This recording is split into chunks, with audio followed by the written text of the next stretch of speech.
வளர்த்த மயில பொட்டப்புள்ள பிறந்ததுன்னு பொலிகாட்டில் கூங்குயில்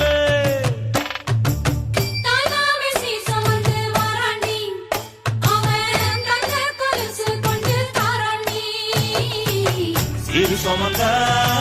சாதி சனவே ஆறு கடந்தா ஊரு வருவே